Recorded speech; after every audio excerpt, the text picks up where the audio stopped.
One day, I disappeared from my family's life, and their perfectly planned happiness fell apart. My name is Emily, and by the age of 30, I had built a career as a manager at a large company. While my younger sisters, Lucy and Madison, were busy starting their own families, I was climbing the corporate ladder. I love my job, but sometimes I wonder if I missed out on something along the way. No husband, no kids, just me and my office with a beautiful view of the city. It was a typical Monday morning when my phone rang. Lucy's name lit up the screen, and I answered while sorting through a stack of reports on my desk. "Hey, Em!" Lucy's cheerful voice came through the speaker. My youngest sister, 26 years old, had always been the most lively one. "Got a minute?" "Sure, what's up?" I pushed papers aside, half listening as I reviewed quarterly numbers. "Remember Mom's turning 65 in 2 months?" She paused. "We're planning something special and want everyone to pitch in." That caught my attention. "Okay, how much are we talking about?" When Lucy named the amount, I nearly choked on my coffee. It was more than I'd spent on my last vacation, which, come to think of it, was 3 years ago. "I know it's a lot," Lucy quickly added, "but it's for Mom." No, that's fine," I said, already pulling up my banking app. "I'll transfer it right now." "Great. Oh, and make sure you take a week off work for the celebration.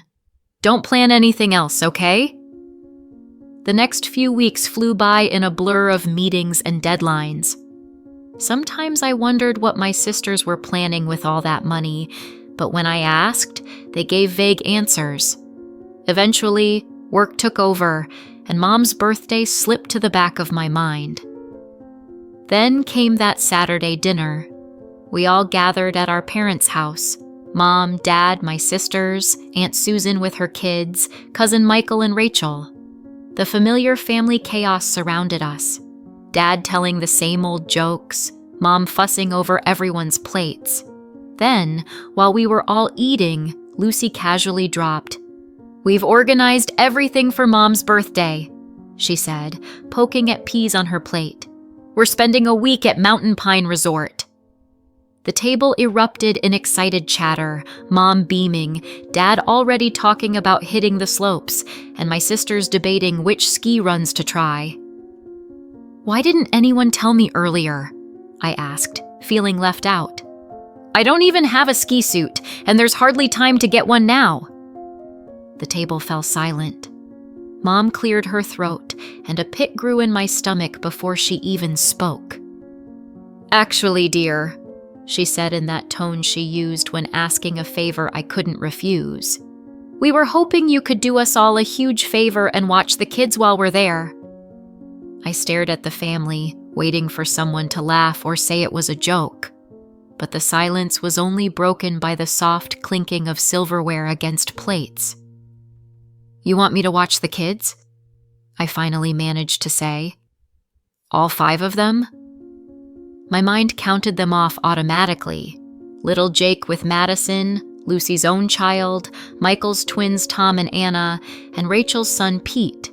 5 kids under the age of 7. "Well, you're so good with them," Mom said, as if that explained everything. "They adore their Aunt Emily."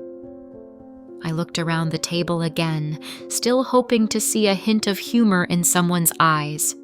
There was none, just expectant faces waiting for my usual yes. "But that's not fair," I heard my voice say, sounding strange to my own ears. "I want to celebrate with everyone too. It's Mom's birthday." Madison, 28, sighed and put down her fork. "Come on, Em. You'll be bored anyway. It'll be noisy and crowded." "Bored?" I repeated. "How would you know if I'd be bored?" "Well, you're great with the kids, and they love you. And honestly, you don't really need a break from family life." I felt my chest tighten. "What's that supposed to mean?" Lucy jumped in with the condescending tone she'd perfected over the years. "She just means you don't have a husband or kids to get away from, unlike us. We need this break, you understand, right?" The green beans on my plate blurred as I blinked back tears. I wasn't going to give them the satisfaction of seeing me cry. I quietly pushed back my chair and stood up. "Emily." Mom's voice held a note of concern, but not enough to stop me. Without a word, I grabbed my purse and headed for the door. No one moved to stop me. No one called out. The only sound following me was Mom's voice drifting from the dining room. "Don't worry, she'll be a little offended at first, but she'll come around. She always does." I walked to my car as their voices faded behind me, already moving on to discuss ski slopes and winter gear. The evening air was cold and helped clear my head. For 10 years, I'd put everyone else first, been the responsible one, the reliable one. And this is what I got in return. The worst part wasn't even the babysitting request, but how casually they assumed I'd say yes. Planning everything without me, using my money, my time, my vacation days, without even asking, as if I were just a resource, not a family member to be included. I spent midnight pacing my apartment, replaying every family dinner, every holiday, every moment I dropped everything to help someone else. Memories flooded back with a new, darker meaning in light of tonight's events. There I was at 16, making dinner while Mom helped Madison with homework. At 18, turning down a spring break trip with friends to watch Lucy while our parents went away for the weekend.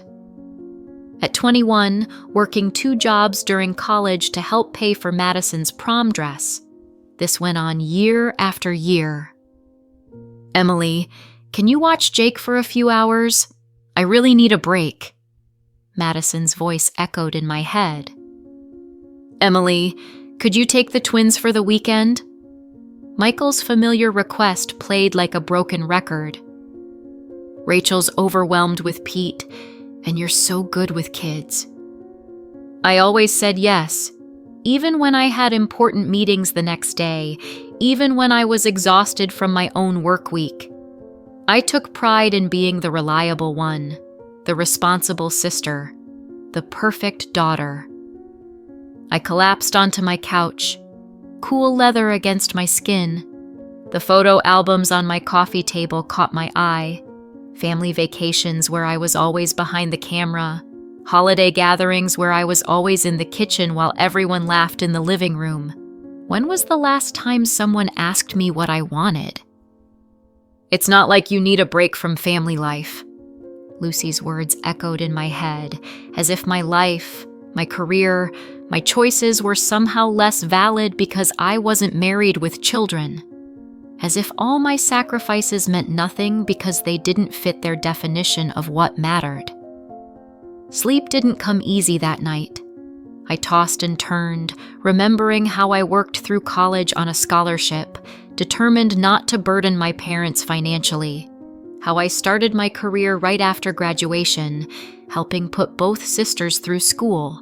All those late nights at the office climbing the corporate ladder, sending portions of my salary home to help with family expenses. By morning, I'd made up my mind. I'm not a confrontational person. Never have been. There had to be a way to resolve this peacefully, to make them understand without causing a family rift. So, I did what I'd always done when there was a problem. I tried to fix it. I waited until a reasonable hour on Sunday morning before picking up my phone. Mom answered on the 3rd ring. "Hi, Mom," I said, keeping my voice steady.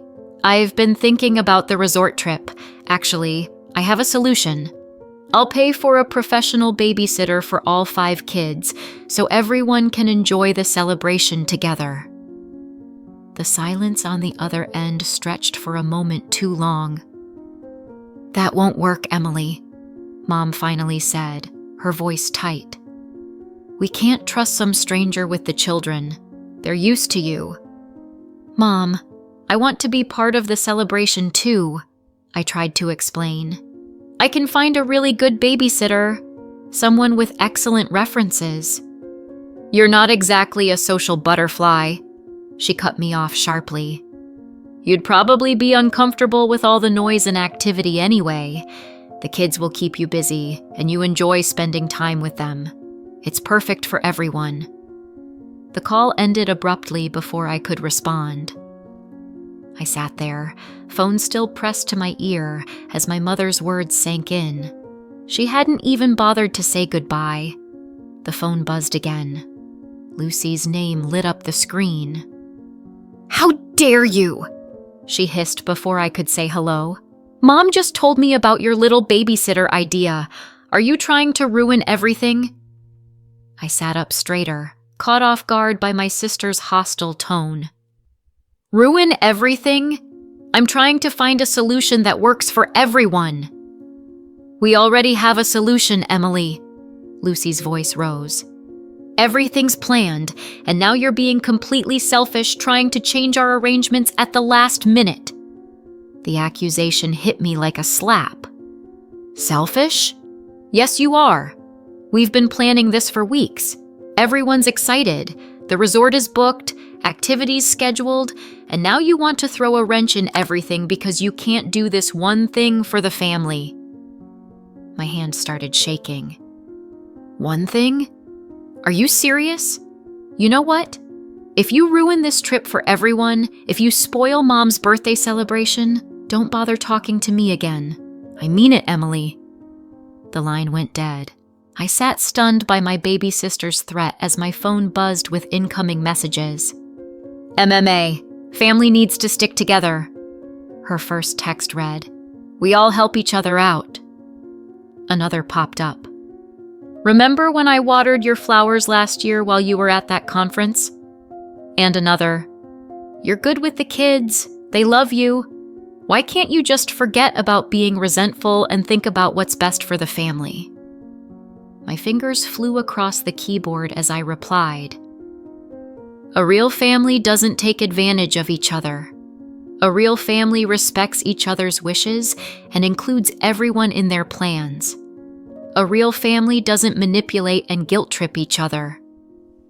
I watched the 3 dots appear and disappear several times, but no response came. That's when it hit me. How they asked for money without explaining what it was for, the careful way they told me to take time off work without mentioning the resort, the casual way they announced their plans at dinner as if everything was already set in stone. They had planned this all along while I was working late nights, babysitting their kids, being the perfect daughter and sister. They had used my money, arranged my schedule, and planned to dump 5 children on me without so much as a conversation. And now that I wasn't playing along with their script, they were trying every manipulation tactic they could think of, guilt, threats, emotional blackmail, to force me back into the box they'd created for me. Something strange happens when you finally see through the fog of manipulation. Suddenly, everything becomes crystal clear. I felt lighter than I had in years. The guilt that had been weighing me down was replaced by something else: determination. I opened my laptop and started searching. Within an hour, I had booked a beachfront hotel in Florida. Nothing fancy, but it had a balcony overlooking the ocean and was within walking distance to everything I might need. I even splurged on a first-class plane ticket. After all, I had plenty of money since I wouldn't be skiing. Work was surprisingly peaceful the next few days. My family had stopped calling and texting. They probably thought I was home preparing for a week of childcare, maybe buying extra snacks and planning activities.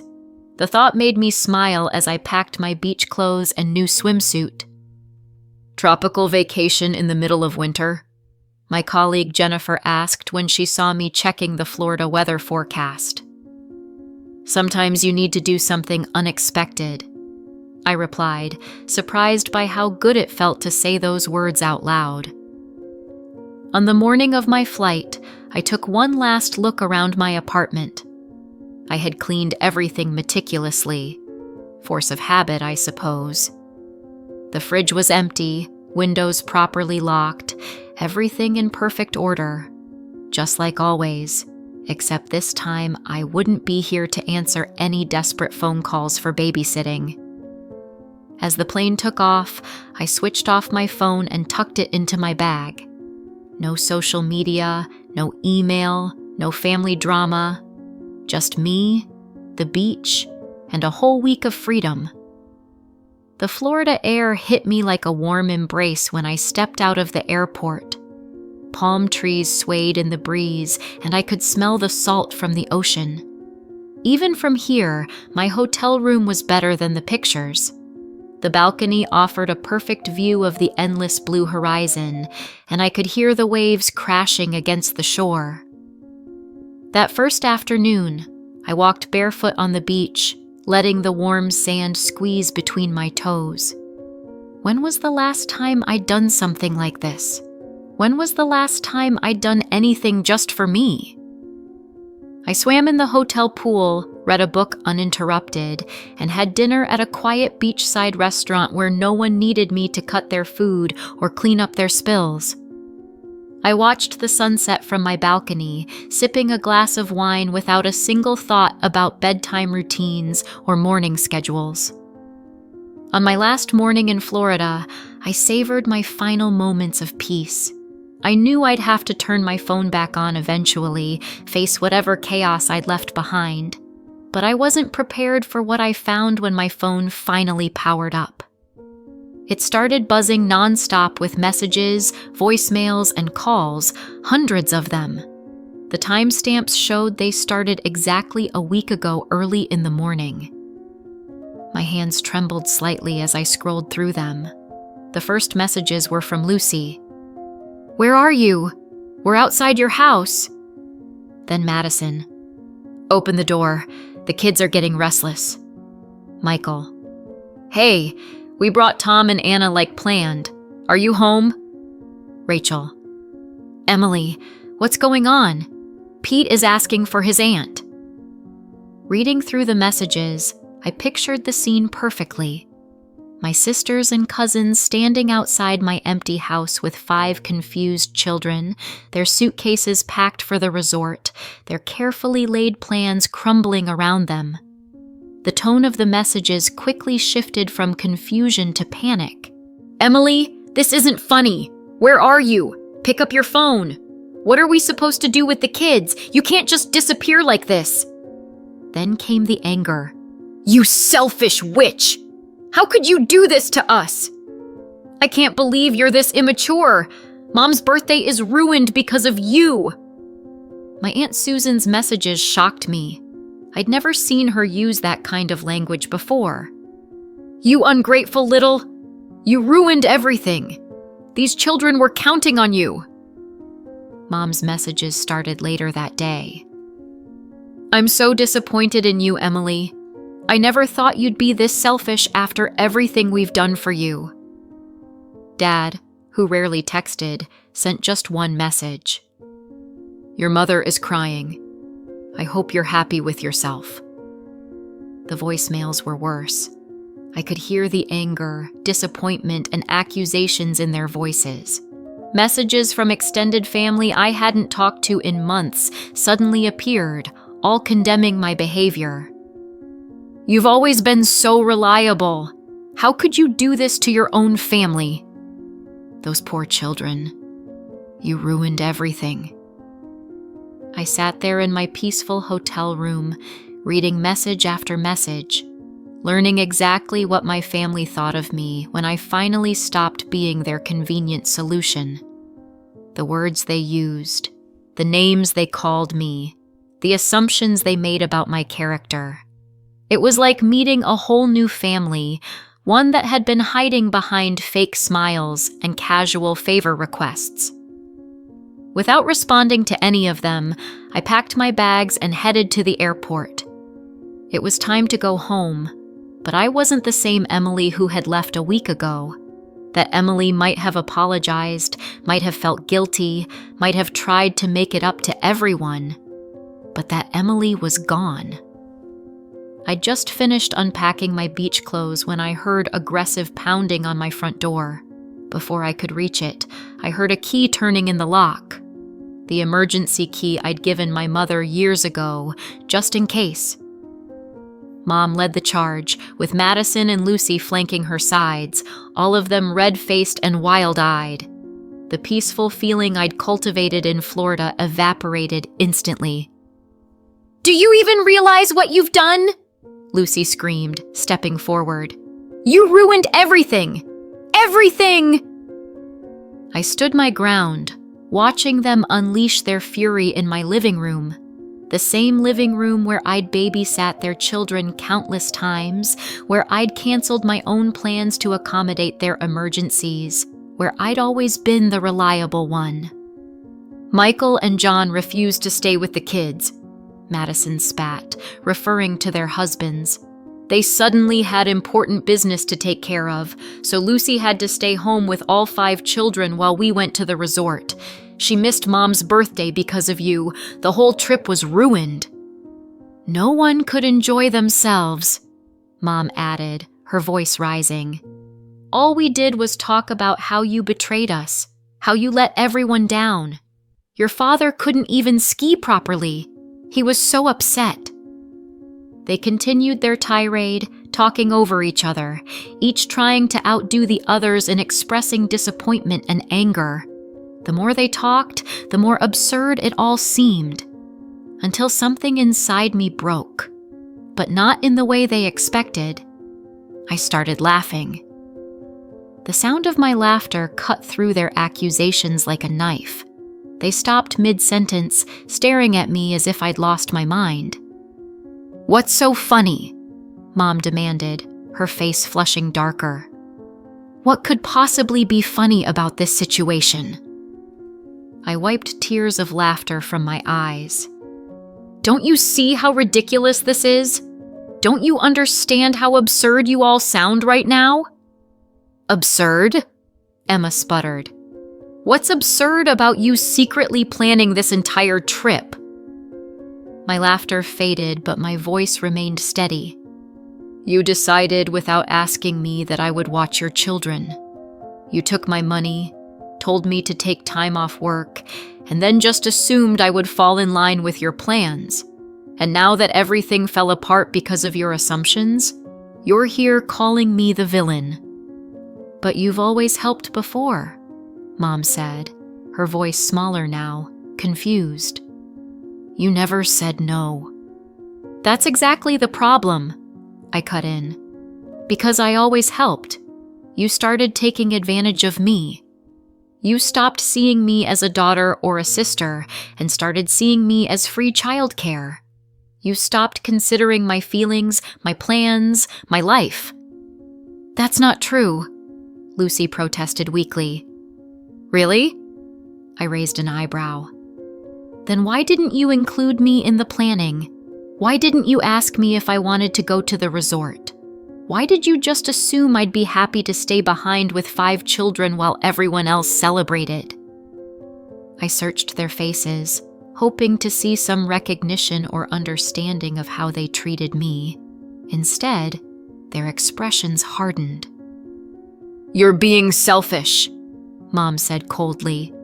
"You ruined my birthday, hurt your sisters, disappointed the children. This isn't how I raised you." I felt the last thread of hope snap. "No, Mom, you're the selfish ones. This whole situation is your fault, not mine." Mom drew herself up to her full height, her face like stone. "If that's how you feel, then perhaps I no longer have a daughter named Emily." "If that's what you want, Mom," I said quietly, "then so be it." 6 weeks have passed since that final confrontation in my living room. 6 weeks of silence, broken only by occasional social media posts from family members. "Some people only think about themselves," Mom wrote last week, followed by dozens of sympathetic comments from relatives and family friends who only know her side of the story. "Family should always come first," Lucy posted yesterday with a photo of her daughter. "So blessed to have people in my life who understand what that really means." Madison's latest post was a long paragraph about toxic people who destroy family bonds with their selfishness. She didn't tag me, of course, but everyone knew who she meant. A few months ago, posts like these would have devastated me. I would have spent hours crafting responses in my head, losing sleep over their words, wondering if maybe they were right. But now, I just scroll past them, sometimes with a small smile at how predictable they've become. I've changed my routine. Instead of spending weekends on call for emergency babysitting, I joined a local book club. The first meeting felt strange. Sitting in a coffee shop on a Saturday morning knowing my phone wouldn't ring with a desperate plea from one of my sisters. Last week, I booked another vacation, a trip to Europe in the spring. I didn't have to check anyone's schedule or make sure it wouldn't conflict with someone else's needs.